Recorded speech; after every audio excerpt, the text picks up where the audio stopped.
Hello students, स्वागत है आप सभी का आपके अपने YouTube channel smart study classes पर। तो बच्चों, आप सभी से मैंने बोला था कि हम ऑप्टिक्स स्टार्ट कर रहे हैं। ऑप्टिक्स में सबसे पहले जो रे ऑप्टिक्स हमारा कंप्लीट हो चुका है बच्चों, उसके मैं न्यूमेरिकल्स कराने वाला हूं। उसके बाद मैं आपको वेव ऑप्टिक्स पढ़ाऊंगा, तो टेंशन मत लो, ऑप्टिक्स की तैयारी भी आपकी बेस्ट तरीके से कराने वाला हूं। तो रे ऑप्टिक्स में स्टूडेंट सबसे पहला जो पोर्सन मैंने आपको पढ़ाया था वो था प्रकाश का परावर्तन तथा गोलीय दर्पण। इसी के न्यूमेरिकल्स मैं आपको कराऊंगा आज। इसके बाद प्रकाश का गोलीय पृष्ठ पर अपवर्तन लेंस, उसके न्यूमेरिकल्स, फिर प्रिज्म, फिर मानव नेत्र, इस तरीके से साइड न्यूमेरिकल्स करा दूंगा। टेंशन मत लेना, क्योंकि देखो ऑप्टिक्स के न्यूमेरिकल ज्यादा टफ नहीं होते। अगर आप थोड़ा सा दिमाग लगाओगे ना तो आप भी न्यूमेरिकल्स को चुटकियों में कर पाओगे। लेकिन कब होगा? जब आप इन वीडियोस को ज्यादा से ज्यादा प्यार दोगे, ज्यादा से ज्यादा शेयर करोगे, ज्यादा से ज्यादा तक देखोगे। ठीक है बच्चों, चलिए। तो सबसे पहले देखो, आप सभी को पता है बच्चों को न्यूमेरिकल्स के लिए सबसे ज्यादा जरूरी क्या है? फॉर्मूला। तो सबसे पहले मैं आपको इसके जितने भी फॉर्मूलाज हैं वो बताने वाला हूं। तो स्टूडेंट, पहला सूत्र है 1/f is equal to 1/v plus 1/u। चाहे आपका अवतल दर्पण हो, चाहे आपका उत्तल दर्पण हो, सूत्र हमारा यही रहेगा बच्चों। ठीक है ना, उत्तल और अवतल दर्पण दोनों के लिए ये 1/f is equal to 1/v plus 1/u। तो f तो आप सभी को पता है बच्चों, फोकस दूरी होती है। v क्या है? ध्रुव से प्रतिबिंब तक की दूरी। जो हमने दर्पण ले रखा गोलीय दर्पण, उसके द्वारा जो प्रतिबिंब बन रहा है उसकी ध्रुव से प्रतिबिंब तक की जो दूरी है बच्चों, उसको v से रिप्रेजेंट करते हैं। u ध्रुव से वस्तु तक की दूरी होती है। एक और सूत्र आप सभी को याद रखना, f is equal to r/2। जो वक्रता त्रिज्या होती है उसका आधा फोकस दूरी कहलाती है, दर्पण की फोकस दूरी। f is equal to focus दूरी है और r आपकी वक्रता त्रिज्या है। जो अवतल दर्पण है बच्चों, उसकी फोकस दूरी नेगेटिव रहेगी हमेशा, और उत्तल दर्पण की फोकस दूरी हमेशा पॉजिटिव रहेगी। दिमाग में फीड कर लेना इस चीज को। रेखीय आवर्धन, इसके ऊपर भी न्यूमेरिकल्स होते हैं बच्चों। तो रेखीय आवर्धन m बराबर होता है प्रतिबिंब की लंबाई I बट्टे वस्तु की लंबाई O। तो प्रतिबिंब की लंबाई तथा वस्तु की लंबाई के अनुपात को बच्चों क्या कहते हैं? रेखीय आवर्धन। किससे रिप्रेजेंट करते हैं? m से। ठीक है। और एक और सूत्र आपको याद रखना है, m बराबर -v/u। तो ये भी रेखीय आवर्धन का ही सूत्र है। एक और है n बराबर 1/sin c। c हमारे यहाँ पर क्रांति कोण है बच्चों, और n हमारे यहाँ पर अपवर्तनांक है। एक और याद रख लेना, देखो अगर वायु अथवा निर्वात के सिवा अगर हमारा प्रकाश चाहे जल में प्रवेश करे चाहे कांच में प्रवेश करे, उस कंडीशन में उसकी जो चाल है बच्चों वो चेंज हो जाती है। और इसके अकॉर्डिंग, इस सूत्र के अनुसार हम निकाल सकते हैं कि उस पदार्थ में प्रकाश की चाल कितनी होगी। अगर मैं जल की बात करूंगा तो वायु अथवा निर्वात में तो प्रकाश की चाल c रहेगी, लेकिन जल का कुछ ना कुछ तो अपवर्तनांक होगा। n की वैल्यू लगाऊंगा और v का मान निकल के आ जाएगा। ठीक है बच्चों, तो 4-5 फॉर्मुलाज हैं जिनके ऊपर आज मैं न्यूमेरिकल डिस्कस करूंगा बच्चों। तो एक और वीडियो कल आएगी, उसके साथ इसके जितने भी न्यूमेरिकल्स इंपॉर्टेंट वो सारे खत्म हो जाएंगे। फिर हम प्रकाश का गोलीय पृष्ठों पर अपवर्तन, उसकी भी 2 वीडियोस बनाएंगे। तो 2 वीडियोस के माध्यम से हमारे ये रे ऑप्टिक्स खत्म हो जाएगा। तो पेशेंस रखना यार थोड़ा सा, क्योंकि एक दिन में सारे न्यूमेरिकल्स में नहीं करा सकता और आप भी उनको एक दिन में नहीं सीख पाओगे। ठीक है ना। चलिए बच्चों, तो मैं यहीं पर करा दे रहा हूं आपको पहला न्यूमेरिकल, क्योंकि फॉर्मूला आपके सामने लिखे हुए हैं। थोड़ा समझने का प्रयास करना बच्चों, और मैं आज एग्जांपल्स कराऊंगा, क्योंकि बहुत सारे बच्चे कहते हैं सर आप एग्जांपल भी कराया करो। तो आज की वीडियो केवल और केवल एग्जांपल से ही रहेगी, एग्जांपल से ही कराने वाला हूं। ठीक है। चलिए, पहला न्यूमेरिकल है बच्चों हमारा। पहले हम सिंपल न्यूमेरिकल डिस्कस करेंगे, फिर थोड़े टफ पे आएंगे। तो ये कह रहा है 15 सेंटीमीटर फोकस दूरी वाले अवतल दर्पण। आपको यहां पर कहीं ना कहीं न्यूमेरिकल दिखाई दे जाएगा। ठीक है बच्चों, ये कह रहा है 15 सेंटीमीटर फोकस दूरी वाले एक अवतल दर्पण के सामने दर्पण से 10 सेंटीमीटर की दूरी पर, यहां पर हम एक अवतल दर्पण बनाते हैं बच्चों। ये हमारा क्या है? एक अवतल दर्पण है। ठीक है। इस अवतल दर्पण के सामने, और इसकी फोकस दूरी हमको दे रखी है, तो f हमको दे रखा है -15 सेंटीमीटर। क्यों? क्योंकि अवतल दर्पण है, अवतल दर्पण की फोकस दूरी नेगेटिव रहेगी। सामने दर्पण से, इस दर्पण से 10 सेंटीमीटर की दूरी पर, ठीक है, इस दर्पण से बच्चों कितनी दूरी पर? 10 सेंटीमीटर की दूरी पर कोई 8 सेंटीमीटर ऊंचाई की वस्तु रखी हुई है। ये 8 सेंटीमीटर ऊंची कोई वस्तु है, ए बी मैं मान सकता हूं इसको। उसके बाद ये कह रहा है कि दर्पण द्वारा बने प्रतिबिंब की स्थिति ज्ञात कीजिए। हमें बताना है कि दर्पण के द्वारा जो प्रतिबिंब बनेगा वो कहां पर बनेगा और कैसा होगा। समझिए बच्चों, ये हमको क्या दे रखा है? u, दर्पण के ध्रुव से वस्तु तक की दूरी u, और u का मान भी नेगेटिव रहता है -10 सेंटीमीटर। ठीक है ना। उसके बाद बच्चों हमें सबसे पहले v का मान निकालना है कि जो प्रतिबिंब है वो दर्पण से कितनी दूरी पर बनेगा। सूत्र हमको पता है 1/f is equal to 1/v plus 1/u। सारी वैल्यूज आप लगा सकते हो, अदरवाइज आपको v निकालना है तो u को इधर पक्षांतर कर दो। तो 1/v is equal to 1/f minus 1/u, क्योंकि ये जब इधर आएगा तो बच्चों नेगेटिव हो जाएगा। मैं सारी वैल्यूज लगाऊंगा जो मुझे दे रखी है। f का मान देखिए -15 माइनस है 1/u का मान देखिए -10 है, तो मैं यहाँ -10 लिख दूंगा बच्चों।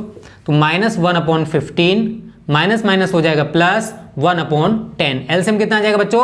30, कितना आएगा 30, तो 15 दूनी 30, 2 का गुणा -1 में करोगे तो -2 प्लस 10 तिये 30, तो यहां पर कितना आ गया 3।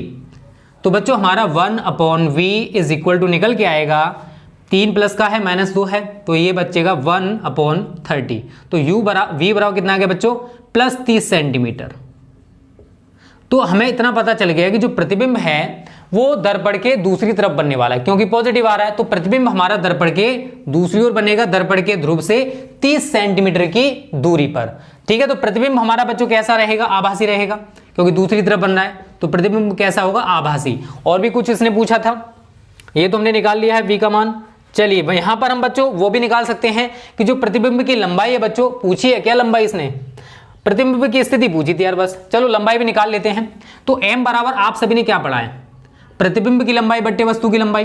प्रतिबिंब की लंबाई हमको निकालनी है बच्चों, आई हमें निकालना है, वस्तु की लंबाई हमको 8 दे रखी है, और आप कहोगे सर m तो हमें दे नहीं रखा है, तो बच्चों मैंने एक और सूत्र बताया था, m बराबर -v/u बताया था ना, तो इन दोनों को ही एक दूसरे केवल कर लो, क्योंकि मैंने v u के मान ऊपर निकाल रखे हैं, तो मैं यहां पर इसको करा दे रहा हूं बच्चों, समझिए इसको, दोनों को इक्वल करोगे तो I/8 is equal to v का मान देखिए जरा कितना है, +30, तो माइनस है ऊपर, तो -30/u का मान देखिए जरा कितना है बच्चा लोग, -10, तो यहाँ -10 आ जाएगा, माइनस से माइनस कैंसिल, 10 से इसको काटोगे 3 बार कटेगा, और 3 का गुणा 8 में करोगे तो I का मान कितना आ गया, 24 सेंटीमीटर। ये भी पॉजिटिव आ रहा है, तो इसका मतलब प्रतिबिंब हमारा सीधा बनेगा, दर्पण के दूसरी ओर बनेगा, कितनी दूरी पर बनेगा, दर्पण के ध्रुव से 30 सेंटीमीटर की दूरी पर। ठीक है बच्चों, तो प्रतिबिंब प्रकृति में क्या है, प्रतिबिंब हमारा सीधा बनेगा, प्रतिबिंब आभासी बनेगा, दर्पण के ध्रुव से 30 सेंटीमीटर की दूरी पर बनेगा, और जो प्रतिबिंब बनेगा उसकी लंबाई 24 सेंटीमीटर होगी। ये सारी चीजें बच्चों हमने निकाल के बता दी। क्लियर है सभी को? तो बेसिक अगर आपका मजबूत है तो आपको कोई भी दिक्कत नहीं आएगी बच्चों न्यूमेरिकल्स करने में। ठीक है, तो जल्दी से स्क्रीनशॉट ले लीजिए इसका, पहला न्यूमेरिकल हमारा आज का समाप्त हो चुका है, और उम्मीद करता हूं आपकी समझ में भी आ गया होगा। ठीक है ना, तो बहुत ईजी न्यूमेरिकल्स हैं यार, आप हाई स्कूल में भी इनको जरूर करके आए होंगे, अगर तैयारी की होगी तो पता होगा कि कैसे कैसे इनको करना होता है, क्योंकि ये पोर्शन हाई स्कूल का ही है मान लीजिए। ठीक है ना, तो आज भी हम 4-5 न्यूमेरिकल डिस्कस करेंगे बच्चों, और कल भी 5-6 करा दूंगा, तो हमारे इतने बहुत हैं, रियो ऑप्टिक्स से लगभग आपके 50-60 न्यूमेरिकल्स हो जाएंगे, तो इतने ही तैयार कर लेना, सारे कॉन्सेप्ट करा दूंगा, टेंशन मत लो, बस थोड़ा सा पेशेंस रखा करो। ठीक है ना, क्योंकि बच्चों एक दिन में कोई भी काम नहीं होता है, आप सभी जानते हो, बस आप मेहनत करते रहिए। बोर्ड एग्जाम्स नियर हैं, ये सोच के चलिए कि आपके बोर्ड एग्जाम्स जल्द ही होने वाले हैं, और आपको जल्द से जल्द अपनी तैयारी अच्छे से कर लेनी है। तो सबसे पहले मैं आपको पूरा सिलेबस ही कराऊंगा, उसके बाद important objective very short type questions की सीरीज हमारी चलेंगी। आप सभी की डिमांड पर इसको कराया सर, आप सभी के कमेंट्स से, बहुत ज़्यादा कमेंट्स को हम पढ़ते हैं बच्चों, आपको नहीं पता है। ठीक है, चलिए सेकंड न्यूमेरिकल है बच्चों, इसमें कह रहा है, पहले हम इसको लिख लेते हैं, इसमें क्या कह रहा है। दूसरा है 30 सेंटीमीटर वक्रता त्रिज्या के उत्तल दर्पण के सामने। तो हमारा 30 सेंटीमीटर वक्रता त्रिज्या का एक उत्तल दर्पण है, इसके सामने, दर्पण के सामने 5 सेंटीमीटर ऊंचाई की वस्तु दर्पण से 10 सेंटीमीटर की दूरी पर। तो मैं इस तरीके से इसको बना लूंगा, दर्पण के ध्रुव से 10 सेंटीमीटर की दूरी पर कोई 5 सेंटीमीटर ऊंचाई की वस्तु रखी हुई है। तो यहां पर मैं मान लूं ये हमारी ए बी वस्तु है बच्चों, और इसकी ऊंचाई हमको दे रखी है इसने 5 सेंटीमीटर। कितनी दे रखी है बच्चों? 5 सेंटीमीटर। तो कह रहा है प्रतिबिंब की स्थिति, आकार तथा प्रकृति बताइए। स्थिति बतानी है, प्रकृति बतानी है, और आकार बताना है कि कितने आकार का बच्चों ये बनेगा। क्लियर है सभी को? चलिए अभी जैसे किया था बिल्कुल सेम है, बस थोड़ा सा इसमें अंतर आएगा। आपको इसने वक्रता त्रिज्या बच्चों दे रखी है, कितनी दे रखी है? 30 सेंटीमीटर। तो आर आपको दे रखा है इसने 30 सेंटीमीटर। कितना दे रखा है? 30 सेंटीमीटर। तो यहां से इस उत्तल दर्पण की आप फोकस दूरी निकालोगे, तो F बराबर R/2। R कितना है? 30/2। अब देखो इसकी वक्रता त्रिज्या पॉजिटिव होगी क्योंकि उत्तल दर्पण है, 2 से इसको काटोगे 15 बार कट जाएगा, तो 15 सेंटीमीटर हमारी फोकस दूरी आ गई उत्तल दर्पण की निकल के। फिर हम दर्पण का सूत्र लगाएंगे बच्चों, 1/f = 1/v + 1/u। तो आपको u कितना दे रखा बच्चा लोग? u दे रखा आपको -10 सेंटीमीटर, और वस्तु की लंबाई है o, कितनी दे रखी है आपको इसने? 5 सेंटीमीटर। तो सारी चीजें लिख लो पहले आप, जो भी आपको दे रखी हैं। उसके बाद आप इस सूत्र को लगाओगे तो v का मान आप निकालो सबसे पहले। तो 1/v = इसको मैं इधर लेके आऊंगा, तो 1/f - 1/u। सारी वैल्यूज लगाइए। f का मान बचा लो कितना है? 15। तो 1/15 - u का मान देखिए जरा कितना, माइनस के 10, तो 1/-10 is equal to 1/15, minus minus हो गया प्लस 1/10। एलसीएम कितना आएगा बच्चों यहाँ पर 30, 15 दूनी 30, 10 तिया 30, तो हमारा 1/v इज इक्वल टू आ गया बच्चों 5/30। तो v बराबर कितना आया 30/5, तो 5 छिंके 30। तो इसका मतलब बच्चों जो प्रतिबिंब बनेगा वो दर्पण के दूसरी ओर बनने वाला है, क्योंकि v का मान हमारा पॉजिटिव आ रहा है, तो प्रतिबिंब दर्पण के दूसरी ओर दर्पण के ध्रुव से 6 सेंटीमीटर की दूरी पर बनेगा। फिर बच्चों हम उसकी लंबाई निकालेंगे कि इसकी लंबाई कितनी होगी। तो m बराबर आपको पता है, एक तो I/O होता है सूत्र हमारा, और एक होता है m बराबर -v/u। दोनों इक्वेशंस को मैं इक्वल कर दूंगा समीकरण 1 व 2 से, समीकरण 1 व 2 से। करिए बच्चों इसको सॉल्व। तो I/O is equal to -v/u। सारी वैल्यूज लगा दो जो भी आपको दे रखी है।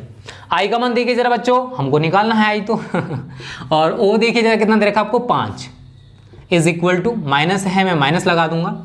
V का मान अभी हमने निकाला है कितना है 6, और U का मान देखिए जरा कितना दे रखा था आपको -10, तो -10, माइनस से माइनस कैंसिल, तो I बराबर कितना आ गया 5 × 6/10, 5 छिंके 30/10, तो 10 तिया 3 सेंटीमीटर आपका आंसर आ जाएगा। तो प्रतिबिंब दर्पण के दूसरी ओर बनेगा, दर्पण के ध्रुव से कितनी दूरी पर बनेगा 6 सेंटीमीटर की दूरी पर बनेगा, और प्रतिबिंब की जो लंबाई है बच्चों वो 30 सेंटीमीटर होगी। तो यही बच्चों हमारा आंसर आ रहा होगा, एक बार चेक कर लेते हैं। या बच्चों यही हमारा आंसर है, ठीक है ना। प्रतिबिंब का आकार 3 सेंटीमीटर, प्रतिबिंब हमारा सीधा होगा, आप सभी को पता है। और यहाँ पर अगर आप लिखना चाहते हो तो नोट पॉइंट में लिख सकते हो, उत्तल दर्पण द्वारा प्रतिबिंब हमेशा सीधा तथा आभासी बनता है। एक पॉइंट लिख लेना यहाँ पर, उत्तल दर्पण के द्वारा प्रतिबिंब हमेशा सीधा तथा आभासी बनता है। क्लियर बच्चों। तो यही बस हमारा सेकंड न्यूमेरिकल भी कंप्लीट हो गया। चलिए 2 न्यूमेरिकल्स कंप्लीट हैं, तीसरा न्यूमेरिकल डिस्कस कर लेते हैं। मिटा दे इसको, थोड़ा सा डिफरेंट टाइप का न्यूमेरिकल है बच्चों, वो थोड़ा सही तरह समझना होगा आप सभी को। समझदार हो वैसे समझ जाओगे, टेंशन ना लो। और जिन बच्चों ने वीडियो को लाइक नहीं किया यार, लाइक कर दिया करो। डिसलाइक करने से क्या मिलता है आप सभी को, कुछ मिल जाता है क्या? अगर कोई भी प्रॉब्लम है, कुछ चीज़ समझ नहीं आ रही है, तो आप कमेंट करके बता सकते हो, उसमें सुधार किया जाएगा, ठीक है ना।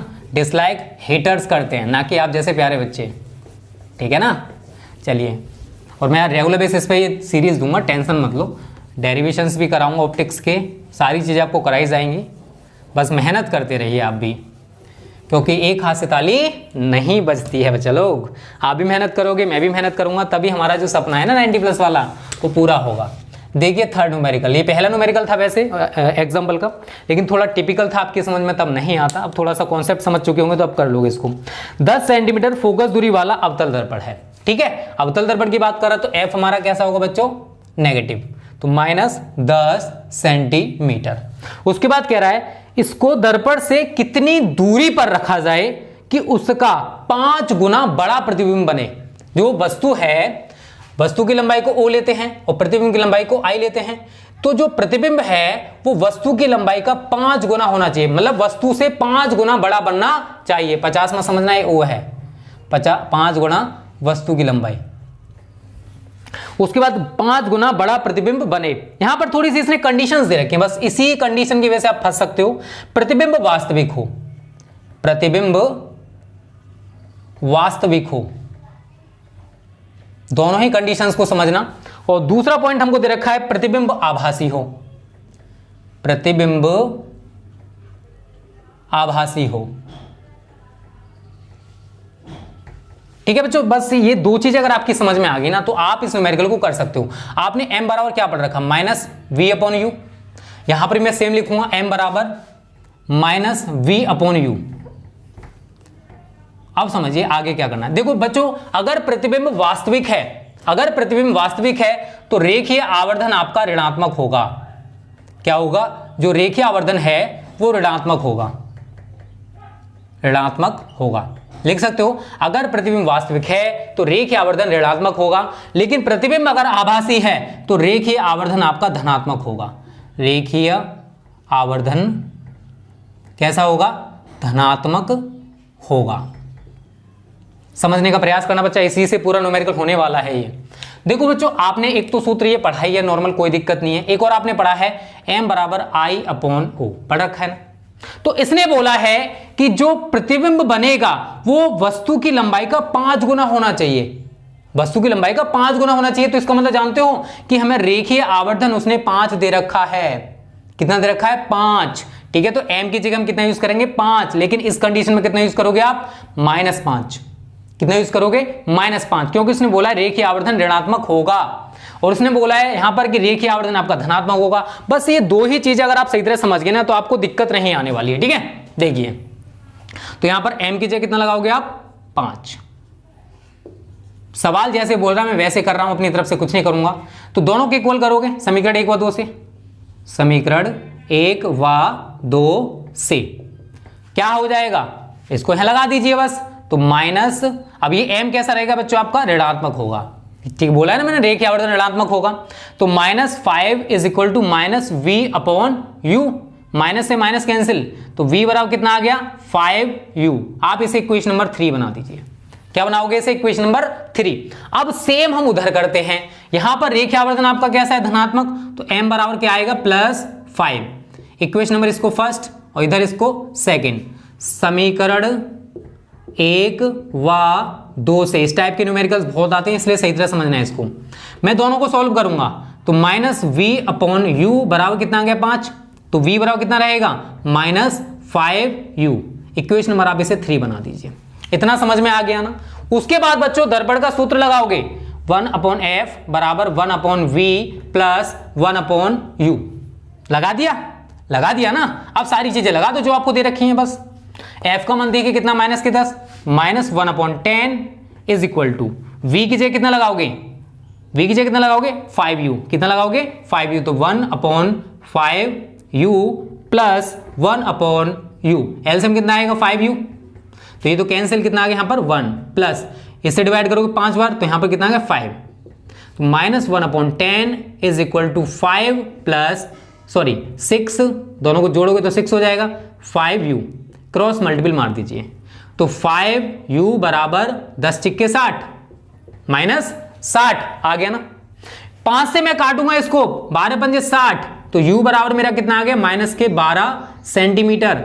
इसका मतलब है कि अगर हम अवतल दर्पण के द्वारा प्रतिबिंब वास्तविक बनाना चाहते हैं तो हमें वस्तु को दर्पण के ध्रुव से 12 सेंटीमीटर की दूरी पर रखना होगा।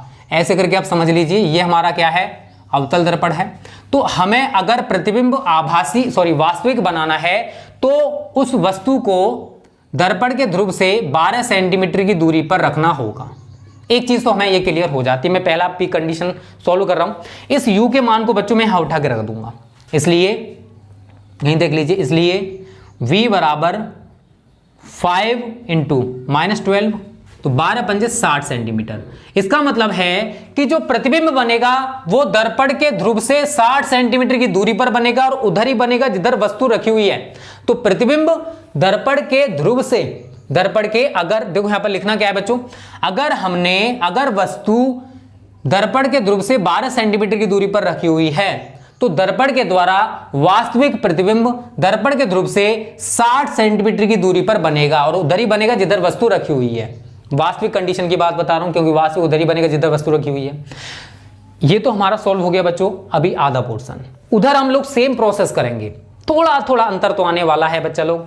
इसको मैं सेम दर्पण का सूत्र लगाऊंगा, 1/f बराबर 1/v। तो प्रतिबिंब इधर ही बनेगा जिधर वस्तु रखी हुई है, ठीक है ना। यहां पर ऐसे करके कितनी दूरी पर? 60 सेंटीमीटर, इधर से 60 सेंटीमीटर दूरी पर बनने वाला है।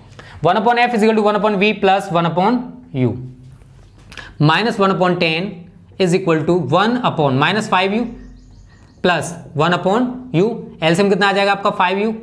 कितना आएगा? 5u। तो 5u से 5u कैंसिल, -1 प्लस ये कितना आएगा? 5। मैं ऐसे तो लिखूंगा इसको, तो -1/10 बराबर 5 प्लस का है 1 माइनस का है, तो 4/5u क्रॉस मल्टीपल मार दूंगा, तो 5u इज इक्वल टू -40। 5×8 = 40, तो u का मान कितना है बच्चों? -8 सेंटीमीटर। अगर हम प्रतिबिंब आभासी बनाना चाहते हैं तो हमें जो वस्तु है उसको दर्पण के ध्रुव से 8 सेंटीमीटर की दूरी पर रखना होगा। कितनी दूरी पर? 8 सेंटीमीटर की दूरी पर हमको उस वस्तु को रखना होगा। समझ में आ रहा है ना? कितनी दूरी पर रखना पड़ेगा? 8 सेंटीमीटर की दूरी पर। अभी मैंने u का मान निकाला है, अभी v का मान रह गया है, तो v बराबर मैं सेम प्रोसेस करूंगा। v बराबर क्या रहेगा? ये वाला -5u, 5u, तो -5u का मान कितना? -8, -8 माइनस प्लस 8 × 40।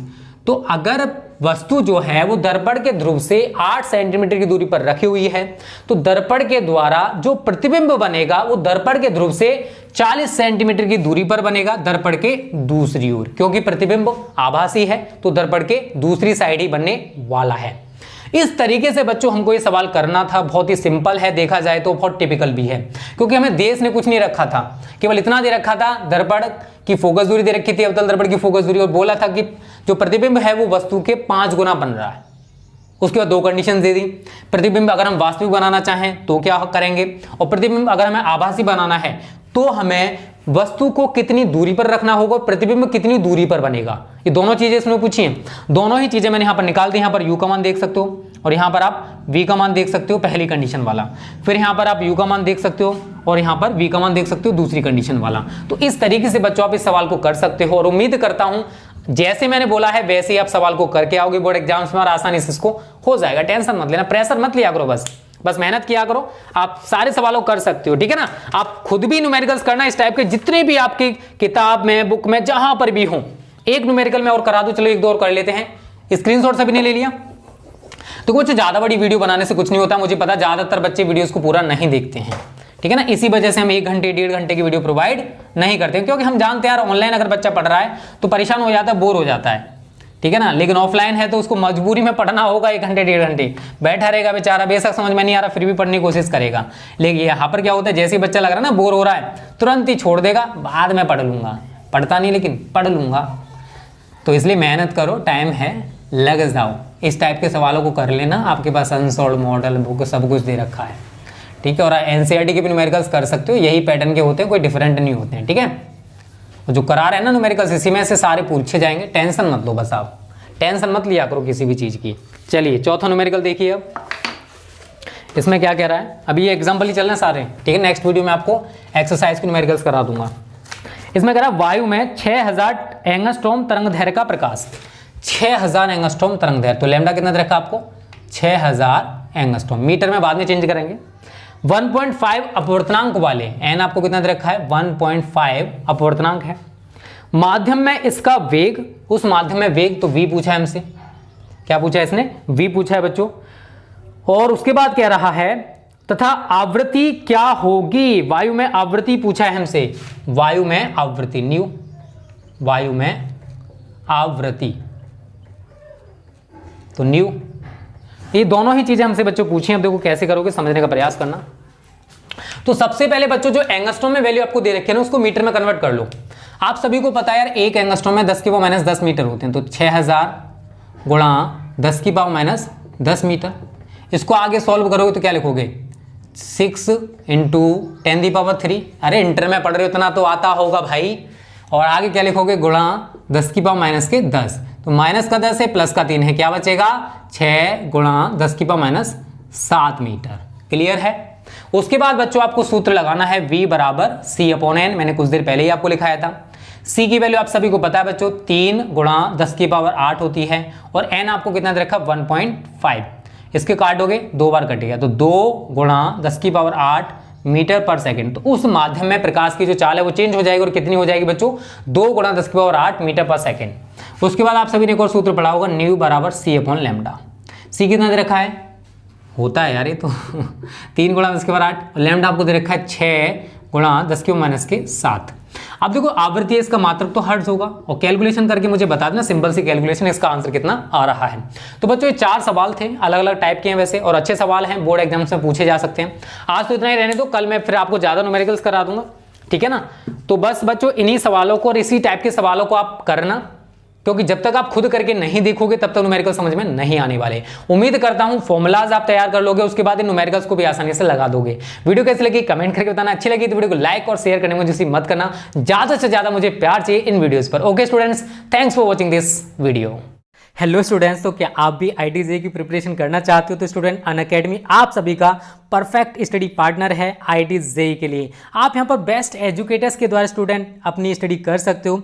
और यहां पर देखो, अगर आप प्लस सब्सक्रिप्शन लेते हो तो यहां पर बहुत सारे फीचर्स हैं स्टूडेंट। एक तो आप घर बैठे लाइव क्लासेस देख सकते हो, आपके पास जितने भी कोर्सेज होते हैं सभी का अनलिमिटेड एक्सेस होगा, प्रैक्टिस टेस्ट दे सकते हो, बैच कोर्सेज होंगे, आपको जो टॉप एजुकेटर्स हैं या फिर मेंटरशिप भी मिलेगी और गाइडेंस भी मिलेगा स्टूडेंट।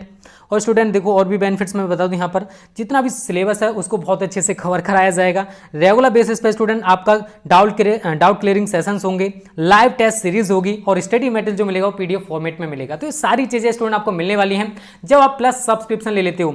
और डिस्क्रिप्शन में मैंने प्लस सब्सक्रिप्शन लिंक की लिंक दे रखी है, वहां पर जाकर आप डायरेक्ट सब्सक्रिप्शन ले लेना तो आपको 10% डिस्काउंट मिल जाएगा। देखो यहाँ पर इंडिया टॉप एजुकेटर्स हैं, Manoj Chauhan sir, Aman Dhatarwal sir, Sharad Kothari sir, India top educators आपको IIT-JEE के लिए टीच करने वाले हैं यार। घर बैठकर आप कोटा की टॉप फैकल्टी से भी पढ़ सकते हो। इससे अच्छी अपॉर्चुनिटी आप सभी के लिए और क्या हो सकती है यार। तो यहाँ पर इंडिया टॉप एजुकेटर्स हैं। तो स्टूडेंट बैचेज देखो यहाँ पर JEE 2021, JEE 2022, JEE 2023 इंग्लिश में आपके बैच हैं स्टूडेंट। ड्यूरेशन 6 महीने, 12 महीने, 18 महीने, 24 महीने। लाइव क्लासेज होंगी टॉप एजुकेटर्स के द्वारा। सारी चीज़ें मैं आपको बता चुका हूँ स्टूडेंट। आप चाहे JEE 2022 में देने वाले हो या फिर 23 में देने वाले हो, वो आपके डिपेंड करता है, लेकिन सब्सक्रिप्शन आप जितने महीने का चाहते हो वो ले सकते हो। ठीक है बच्चों, चलिए और भी देखो बहुत सारी चीज़ें हैं वो मैं आपको बता दूँ। एक और गुड न्यूज़ आप सभी के लिए स्टूडेंट ये है, India's biggest test series Unacademy start कर रहा है, USAT Unacademy scholarship assessment test, जो कि एवरी संडे हुआ करेगा 12 बजे से लेकर 3 बजे तक। और अगर आप यहाँ पर अनलॉक करना चाहते हो तो स्टूडेंट अनलॉक करते टाइम आपको कोड यूज करना है स्टूडेंट स्मार्ट स्टडी, तब स्टूडेंट आप फ्री में एनरोल कर सकते हो, अदरवाइज आप एनरोल नहीं कर पाओगे। ठीक है ना बच्चों। और यहाँ पर देखो यार, अगर आप टेस्ट देते हो ना तो यहाँ पर स्टूडेंट आपके लिए क्या मिलेगा, प्राइज भी मिलने वाला है। क्या देखो, टारगेट JEE 2022, टारगेट JEE 2023, अगर आप 100% स्कॉलरशिप, जो टॉप 2 रैंकर्स हैं उनके लिए 100% स्कॉलरशिप मिलेगा, टारगेट JEE 2022 वालों के लिए, ठीक है ना, सेम 2023 वालों के लिए। तो यहाँ पर आप पूरा प्रोसेस देख लीजिए बच्चों। एक और गुड न्यूज आपके लिए स्टूडेंट, देखो आपके पास कुछ टाइम बचा हुआ है, आपको 10% डिस्काउंट मिल जाएगा, अदरवाइज कुछ टाइम बाद जो है वो डिस्काउंट स्टूडेंट आपको 5% मिला करेगा। और आपको कोड यूज करना बच्चों स्मार्ट स्टडी, तभी आपको ये 10% डिस्काउंट मिलेगा। ओके।